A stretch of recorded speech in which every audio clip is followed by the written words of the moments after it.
तुम्ही महायुती सरकारला देताय, तुमचे मित्र पक्षातीलच असलेले मंत्री देखील आपल्यासोबत आहेत, स्वतः परिवहन मंत्री, त्यांना देखील या इंधन दरवाढीचा आणि त्यांच्या खात्याला फटका बसल्याचं पाहायला मिळालेलं होतं.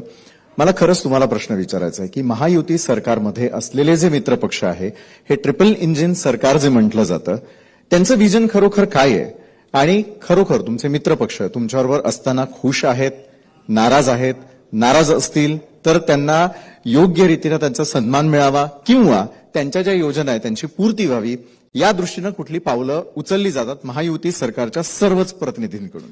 एक गोष्ट लक्षात घेतली पाहिजे की देशाचे पंतप्रधान नरेंद्र मोदीजी यांच्या नेतृत्वामधले एनडीएचं केंद्रातलं सरकार असेल किंवा महाराष्ट्रामध्ये आदरणीय देवेंद्रजींच्या नेतृत्वामधलं असणारं महायुतीचं जे सरकार आहे, हे एकत्रपणे सामान्य जनतेच्या हिताच्या दृष्टिकोनातून हे महायुतीचं सरकार निर्माण झालंय. बरं, त्यामुळे अजेंडा अतिशय स्पष्ट आहे.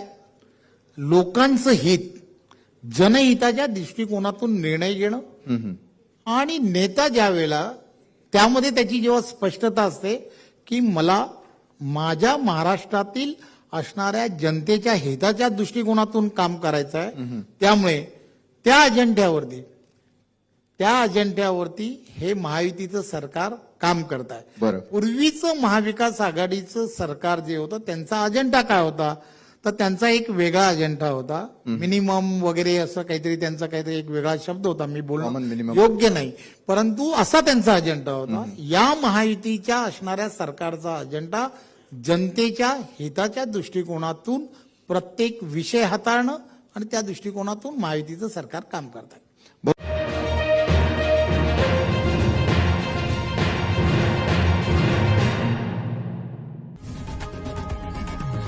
लोकशाही मराठी ऐका, पहा, जागरूक रहा.